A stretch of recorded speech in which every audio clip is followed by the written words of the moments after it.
It's time to eat. What are you hungry for? Sit down and get ready to consume an abundance of fantasy football knowledge from Ross Tucker and John Daigle. Feed me now. I'm starving. On the Fantasy Feast Eatin' podcast. Yeah, let's eat, baby. It is the Fantasy Feast Eatin' podcast. It is, of course, presented by DraftKings. I'm your guy, Ross Tucker, former NFL offensive lineman, 5 teams, 7 years. Those of you that watch us on DK Network or youtube.com/Ross Tucker NFL, you can see the game balls, the helmets. Pretty cool, man. Pretty cool temp job in my 20s. Feels like a long time ago. Although I'm 45, which is why Monday night, watching Calais Campbell kill people at 38, I was like, oh my gosh. At 38, I had a tough time just getting up in the morning after a big night out, having beer. I mean, this guy's still playing the NFL at a high level. Very, very impressive. Love doing this show because even though I wouldn't call myself like a huge fantasy guy, my boy John Daigle drops bombs, knowledge bombs, truth bombs every week on both of these shows of the show that's so nice. We do it twice. Check out me on social at Ross Tucker NFL. Maybe if you love fantasy, maybe more importantly, check out him at Not J Daigle. We are at Ross Tucker Pod. Already mentioned, you can check us out on YouTube. We split up the show. We're weekly all year round. But then during the regular season, because there's so many games to get to, rather than having one gigantic blob episode, we cut them up into 2 for you guys so you can have the 26-minute bite-size episodes, ideal for your commute, ideal for your workout, whatever it might be. Let's start with the Vikings and the Titans. Now, I'm not this kind of guy, John, but I will point out, since we're going to get to your value pick a little bit later in the show, that your value pick last week was Sam Darnold. That might have been your worst value pick so far this season. Although, if he turned all the end zone interceptions into touchdowns, it would have been a great call. I made a face because you said might have. How about it was? How about it wasn't even close that it was my worst value pick of the week? 3 interceptions, no touchdowns, 6.3 yards per attempt against a defense that, again, prior to that, every quarterback against them had been a top 12 option except Deshaun Watson. So, yes, I will go back to Jared Goff in that same spot this week as we talked about in episode 1. But Sam Darnold, I am now concerned. And the Vikings offense, this is the second game of 3 in a row that they'll play on the road as well. And the Titans defense is not one that we really want to attack through the air. Even Justin Herbert, who, again, we'll talk about later in this episode, but has been on fire. Even then, they limited him to less than 175 yards. He was very efficient, 14 of 18 on passing attempts, but still, the fact that they could limit Justin Herbert and force him to get it done on the ground makes me concerned about Sam Darnold after that terrible performance in this one. So I do expect this to be more of a sluggish contest. We know we can still trust T.J. Hawkinson and Justin Jefferson. You're going to start them regardless of what happens with Darnold. But even in Aaron Jones suffering that rib injury last week, he sounds day-to-day. We're not sure on the status just yet. It could be Cam Akers out there instead. I am a little bit hesitant about the ceiling of the Vikings offense in this game. Having said that, I still expect them to get it done in terms of win-loss just because of what we've seen this Titans offense become. Will Levis this year has only Bo Nix and Trevor Lawrence have averaged fewer yards per attempt under pressure than Will Levis. And we know Brian Flores is about to bring the heat on every single snap. The good news is, the last 3 weeks without DeAndre Hopkins, the Titans have really found something in Calvin Ridley. Not just sending him targets deep as we saw earlier this year. Without Hopkins, they've been forced to move him all around the field, closer to the line of scrimmage, allow him to run easier routes for fantasy to get those points. And because of that, we've now seen Ridley hammered with target shares of 39%, 30%, and 39%, and without Hopkins the last 3 weeks. So going right back to Calvin Ridley, regardless of what happens with Will Levis under center, and a little bit skeptical of the Titans' backfield right now, too. Tony Pollard, also banged up, has been dealing with multiple injuries over the last month, and we saw Tajay Spears come back healthy for the first time in a month, and he did handle a season-high 43% of their backfield touches. Looked good, too. 6.7 yards per carry, broke a couple tackles as he did last year as a rookie as well when given a chance. So I fear down the stretch, this backfield for the Titans may become more of a committee, and I'm looking to sell high on Tony Pollard right now in fantasy. Interesting. Okay. Let's get to the Colts and the Jets. Been pretty disappointing, John. I mean, obviously the Jets were a disaster Sunday. Yep. And I was hoping for more from Flacco since he's been the Colts starter.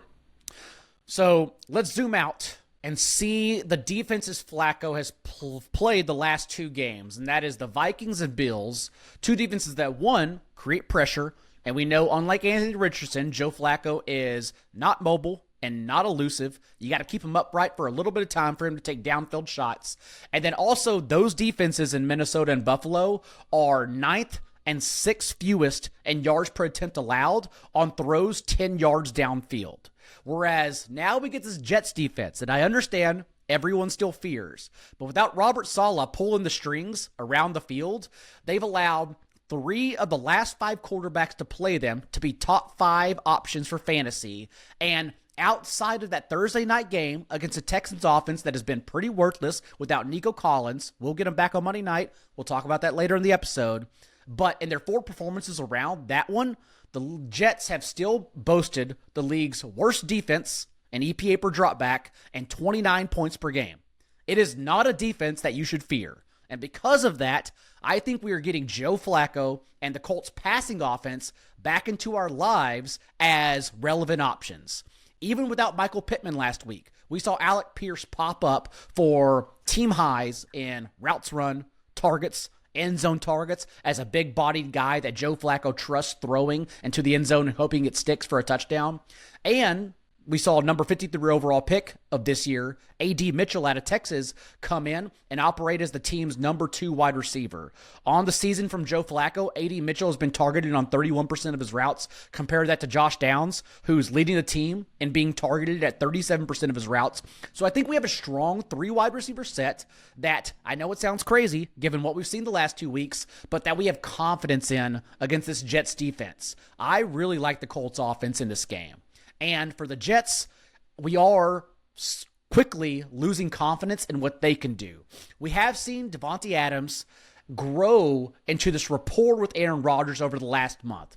I understand that there has been a lot of points left on the board. There's been some drop passes, including a drop touchdown this past game from Adams. But the last 4 weeks, his target share has increased in every game with Rodgers, including 34% and 39% the last 2 games. So Davante Adams, the opportunity is so great right now that I feel as if it's definitely coming, perhaps even in this game, as a breakout wide receiver 1 for fantasy. Ooh, okay. That's exciting. I think everybody's kind of been hoping or waiting for that, although, I don't know. I mean... It's ugly. Yeah, we'll see. It's like we talk about with the Cowboys. I watched your episode from earlier this week where you mentioned that it's Jerry Jones' fault. He did nothing to improve the Cowboys. This is all the Jets' fault because they allowed Aaron Rodgers to pull all the strings. Yeah, well, there's a lot of truth to that for sure. All right, what about the Falcons and the Broncos? I feel like there have been a couple times this year where the Broncos have had your value pick presented by DraftKings. DraftKings, the crown is yours. They've been good value this year, and so I feel as if this is the second time I'm going to mention Courtland Sutton as my DraftKings pick of the week, and that's because we forgot the Falcons had allowed at least 16 fantasy points to wide receiver 1s in 6 consecutive games because in weeks 8 and 9, recall, the opponents who killed that trend were the Bucs, who lost Chris Godwin and Mike Evans and were shuffling their other wide receivers throughout their lineup, and the Cowboys in the games that Dak Prescott was injured. But Atlanta reminded us last week that they can still leak massive production to lead wide receivers, with Marquez Valdez-Scantling spiking 3 catches for 109 yards and 2 touchdowns. This week, it's Courtland Sutton's turn because in the last 3 games, he's seen 29%, 30%, and 28% of Bo Nix's targets. I love Sutton to not only have that opportunity, but to finish as a wide receiver 1 this week. Love it. All right. What about for other Broncos? Lots to talk about with the Broncos, and let's start with Bo Nix because I do like the passing game here. In the last 3 weeks, the Falcons' defense has allowed at least, even if you take away the rushing yards, we know Bo Nix is going to provide that despite finishing last week with one of his lowest totals on the ground. You take away the rushing yards, and you still have seen the Falcons' defense the last 3 games allow 17.9 passing points to Baker Mayfield without any of his wide receivers, to Dallas's quarterbacks room, collectively, Dak Prescott and Cooper Rush, who you should never allow production to, and then Derek Carr finishes the QB6 a couple weeks ago as well. So it just logically elevates Nix's floor in this game. Also, the only 2 contests against mobile quarterbacks that this Raheem Morris unit has played this year, Justin Fields rushed for 14 carries for 57 yards, and Jalen Hurts 13 carries, 85 yards, and a touchdown. I love Bo Nix and the Broncos' passing offense in this contest. The thing is that that's not what people want to hear because the biggest waiver wire conversation of the week happened last week in Denver's backfield. Out of nowhere, Javonte Williams practically benched and only 1 carry to Audric Estime, who handled a season-high 82% of the team's backfield carries.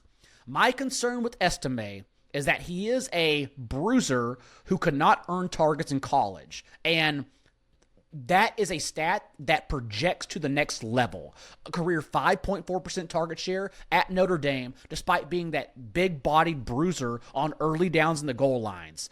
Also, remember, Estime has already been benched twice this year in only 6 games because he has 3 fumbles dating back to the preseason. So, yes, you should pick up Estime in waiver wires, especially how bare right now for running backs 12 and 14 team leagues are. And I'm hoping for the best of them, but I am a little bit skeptical in this game, especially since where the Falcons allow production to running backs is through the air. And again, Estime has struggled to earn targets throughout his career.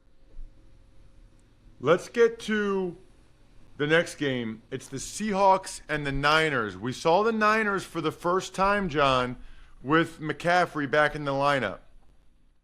And as we expected, as we talked about last week, Kyle Shanahan, when he has the keys to the car, just sends his players right back out there and does not think about the past at all. And Christian McCaffrey got right back in, handling 19 of 21 running back touches in that game. Did look a little bit timid. Not the best performance on the ground, but when you watch him run his routes and make cuts, still looks somewhat healthy. So I would expect at some point we get him back to being the explosive option he once was as a running back.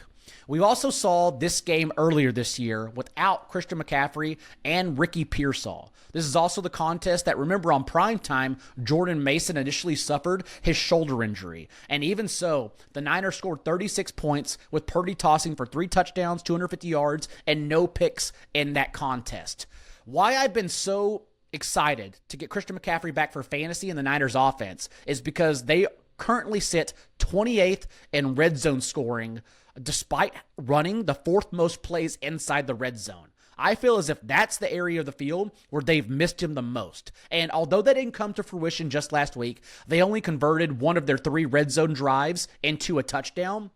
As we get everyone more integrated, it's going to be a unit that may even be better than last year, since it's not just Jawan Jennings replacing Brandon Ayuk. It is also Ricky Pearsall now added to the mix. They have 5 options for fantasy, not just 4, which is also a concern. But I will say, although Pearsall's the one who had the 46-yard touchdown last week, a season-high 17.5% target share as well, Juwan Jennings is the one I'm still most excited about in replacing Brandon Ayuk. Because now in his last 4 games for Ayuk that he's finished, Jennings has recorded 40%, 23%, 18.5%, and then as I mentioned, the season high, or not season high, but 32% of their targets just last week. So although Jennings didn't score the touchdown, that was Pearsall this past game, start Jennings everywhere in fantasy. In fact, start them all, because we don't know what the Seahawks are going to be out of their bye.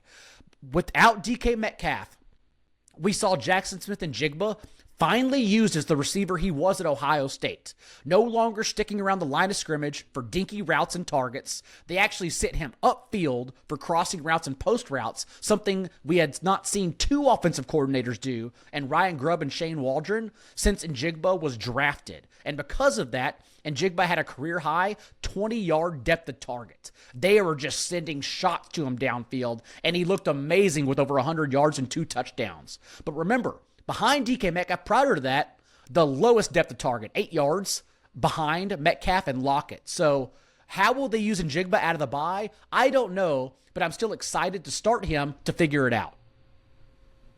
Love it. I'm excited, like everybody is, for the Chiefs and the Bills.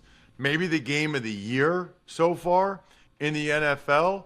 I will be at the Miami airport drinking some Labatt Blue Lights, if they have them down there in Miami, watching this game with my colleagues Tom McCarthy, Jay Feely, Tiff Blackman, living life to the power of we. Always enjoy responsibly. Beer, Labatt USA, Buffalo, New York. Okay, let's dive into it. It's a juicy game, John. Is it a juicy fantasy matchup since they both have good defenses? And that's what we're all wondering, especially as the Bills in particular still have many injuries to worry about. Right now, we don't know about Amari Cooper's wrist injury. It sounds like he's at least going to try to play, and Keon Coleman has already been ruled out. And unfortunately, under Joe Brady, what we're seeing is that Khalil Shakir literally has the lowest depth of target in the league. He's used more like Buffalo Wan'Dale Robinson, in that they send him to the line of scrimmage and he leads the league in yards after the catch because he catches everything within 3.5 yards of scrimmage. And so that's why he's forced to get upfield and create yards for himself. Not only that, but without Cooper and Coleman last week, we saw Curtis Samuel used in the same way, which again is not exciting for fantasy. We need our guys to run actual NFL routes and get upfield for explosive touchdowns. And Mac Hollins, that's why he led the team in receiving yards with 86, despite only having a few targets, because he's the one getting downfield. So do the Bills, especially with the Dalton Kincaid injury, have the right pieces in place to compete in this game, especially after Josh Allen last year? Remember, just 230 yards in the first regular season matchup, 1 touchdown, 1 pick, and then in the playoffs, 186 yards and 1 touchdown. I feel as if because of what these two defenses are, that it is going to be a much slower moving contest and not as exciting, at least for fantasy, and how excited we should be instead to watch the X's and O's matchup on the field. You were still obviously starting Josh Allen against Steve Spagnuolo, who Allen we've seen in the past provide ceiling games, but again, a little worried about the production in this game. With the Chiefs, I know DeAndre Hopkins went back to earth, and like we saw with the Titans, this ankle sprain, maybe it's not for that because he's not listed on the injury report, but the fact is that we now have two teams that have really not used DeAndre Hopkins as a full-time player in any games just yet. Yes, 2 touchdowns a couple weeks ago. But even so here, he's playing behind Justin Watson right now. So we just don't know if it's him slowly being integrated into Andy Reid's playbook or if this is how they're going to use him sporadically, and then we have to hope for the best for fantasy. The one player you can still trust, though, in this game is obviously Travis Kelce, because Travis Kelce not only having success against the Bills historically and Sean McDermott, but also just the fact that we've now seen without Rashee Rice, they have no choice but to keep him off the bench. Has not dipped below a 20% target share in any game without Rashee Rice this year, and the past 2 weeks has looked incredible. Hammered targets for catches constantly. So I think my favorite play in this game is Travis Kelce, but I am expecting more of a game where the defenses lead us, not the offenses, unfortunately. Okay. Yeah, it's been, look, it's going to be a competitive game. It's so interesting because it seems like the Bills win the regular season game every year, and then the Chiefs win the playoff game. I mean, it's happened 3 times. It's crazy when you think about it. All right, let's get to a game. I'm curious about this one from fantasy. The Bengals and the Chargers. Burrow and Herbert Sunday night is another good one, John. It is a good one. Why I think the Chargers, though, are the significantly better team for this game. One, step back and realize the Bengals' wins this year have come against the Panthers, Giants, Deshaun Watson's Browns, and Raiders. That's it. And Burrow has had success the last 2 weeks against poor secondaries, Las Vegas and Baltimore, 9 touchdowns the past 2 games, but no quarterback has reached 260 yards against the Chargers all season, and they've allowed just 6.5 yards per attempt through the air. The Chargers, unlike past years, whereas nothing could go right for the Chargers, everything goes right under Jim Harbaugh. It's amazing what an intelligent coaching staff can do from the top down and the atmosphere they can create. So I do like the Chargers quite a bit in this matchup. Despite that, we're starting Joe Burrow for fantasy and, of course, Jamar Chase. We saw 260 yards, 3 touchdowns on national television, and now these last 3 games without T. Higgins since he was injured, 11, 11, and 17 targets for Jamar Chase. Out of this world opportunity and really becoming condensed between him and Chase Brown. Chase Brown, who, even if it's a tough matchup on the ground, and it very much is, Brown has now handled 54 touches the last 2 weeks without Zach Moss compared to 0 for the rest of Cincinnati's backfield.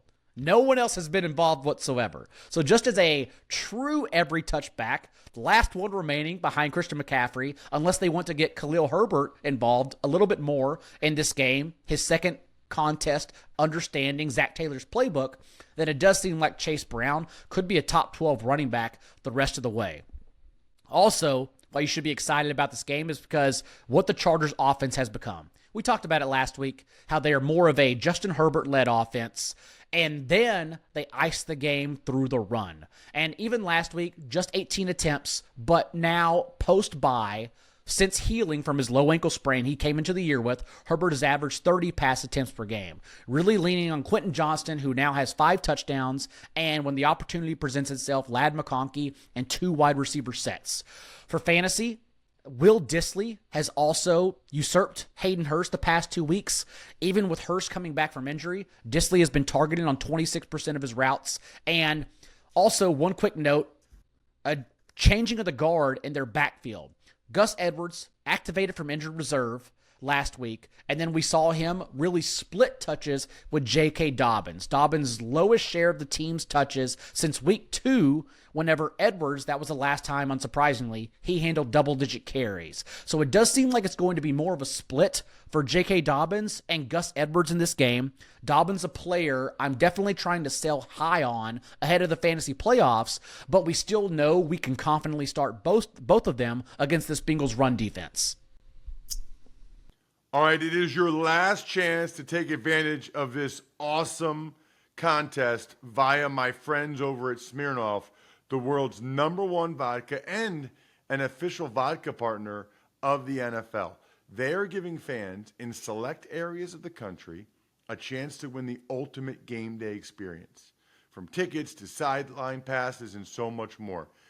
Just head to WeDoGameDays.com until November 15th, that's this week, to enter your chance to win. Please drink responsibly. Smirnoff #21 vodka, distilled from grain, 40% alcohol by volume. The Smirnoff Company, New York, New York. Please do not share with anyone under legal drinking age. No purchase necessary. 21 plus. Ends 11/15/24. See rules at website for participating area and other important details. Sponsored by Diageo Americas Incorporated, New York, New York. Again, go to WeDoGameDays.com. Smirnoff, We Do Game Days. Finally, Texans, Cowboys. You know, it's not real great for either one of them, John, except for Joe Mixon. Who would have thought Joe Mixon would find the fountain of youth in Houston? And has looked great. That matchup last week was a sneaky one because the Lions have given up now 3 weeks in a row some production to running backs. That makes us wonder, are they going to start leaking to that position down the stretch? But the good news is I fully expect Nico Collins to play in this game, whereas that was highly doubtful last week. And remember, with Nico Collins earlier this year, C.J. Stroud, 68% completion rate, 7 touchdowns.